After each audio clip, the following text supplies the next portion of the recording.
Toda espécie constitui em si mesma uma coletividade. Grupos de indivíduos com características biológicas comuns, com corpos comuns, que se parecem. A grande maioria dos indivíduos que vive hoje no planeta necessita estar inserido dentro de uma coletividade para sobreviver. No caso dos seres humanos, por exemplo, essa necessidade acabou gerando uma modificação central do nosso aparelho cerebral. A parte mais jovem do nosso cérebro nasce em função, muito provavelmente, dessa característica de sociabilidade que os seres humanos desenvolveram. E ainda nesse sentido, da relevância da convivência em sociedade, a gente pode apontar vários casos na natureza. A vida comunitária animal é o nosso tema de hoje.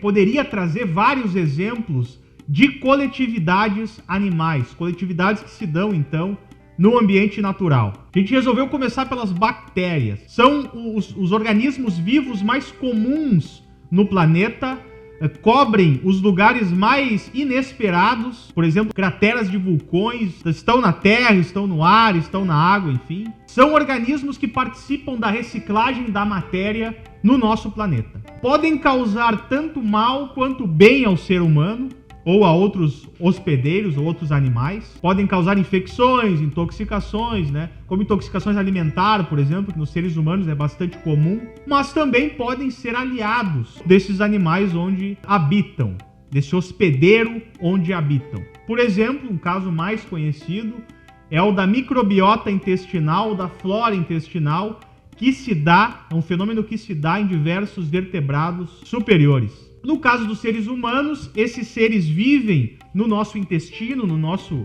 aparelho digestivo e ajudam a manter aquele ambiente ali o mais saudável possível para que as bactérias mesmas possam existir ali dentro. Bem, essas comunidades microbianas, elas são formadas, são constituídas por indivíduos de diversas espécies que se comunicam entre si e acabam desenvolvendo as suas atividades dentro do ambiente onde habitam. Mas as populações de bactérias semelhantes, vamos dizer assim, elas possuem uma população que se relaciona metabolicamente, que mantém, digamos assim, um contato mais fechado. Vamos dizer que as bactérias, esses organismos vivem em grandes comunidades, mas em pequenos grupos específicos dentro dessas comunidades. Essas populações menores são chamadas de guildas, e as guildas constituem uma comunidade microbiana. Então são seres que necessitam exaustivamente desse contato com os demais para manter as suas atividades e para se manter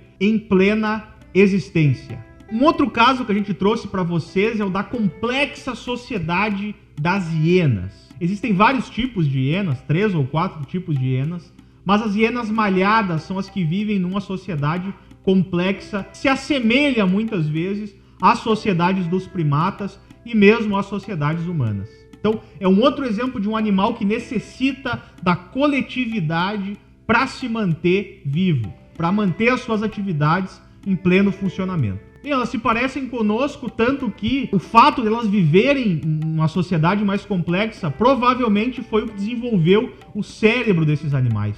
Se comparado a uma hiena malhada que vive numa sociedade mais complexa com outro tipo de hiena, que vive numa sociedade mais simples, digamos assim, o cérebro da hiena malhada é muito mais desenvolvido do ponto de vista da sua constituição e da sua formação. Essas hienas possuem os maiores grupos entre os carnívoros. Estamos falando entre 60 e 80 animais que convivem em conjunto, se conhecendo individualmente. Imaginem isso, Você é um animal supostamente irracional, que conhece os indivíduos individualmente, que pertencem à tua ampla comunidade.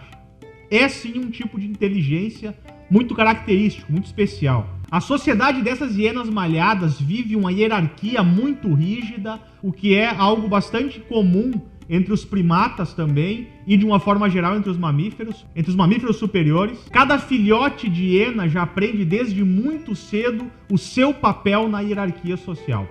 Os filhotes da hiena alfa, que é a hiena que comanda o grupo, é uma fêmea, geralmente, né? Os filhotes dessa fêmea alfa ocupam, por exemplo, um lugar automaticamente posterior à sua mãe, como se fosse uma monarquia. Elas herdam um lugar superior na hierarquia do grupo por serem filhos da fêmea alfa. É muito interessante. Outra coisa interessante das hienas malhadas é a sua capacidade de comunicação. Elas são conhecidas pelas risadas, né?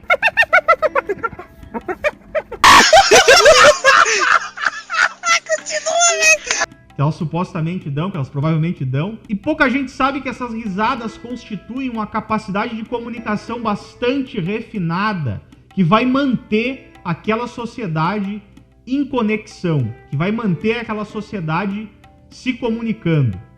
Então a gente tem uma equação bem interessante na comunidade das hienas, né? Que é essa constituição cerebral desenvolvida, essa capacidade de sociabilidade, que parece ter uma relação com essa condição cerebral desenvolvida, e a questão da linguagem. São animais que em algum nível, obviamente que não como a gente, mas que em algum nível operam um certo tipo de linguagem.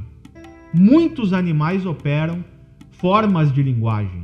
Existe uma profunda relação, então, entre essas coletividades que alguns animais precisam para sobreviver e o seu ambiente. Vejam, as bactérias ocupam ambientes específicos, as hienas ocupam ambientes específicos e conversam, digamos assim, com esses ambientes. Isso constitui o organismo desses animais e isso aconteceu da mesma forma com o ser humano.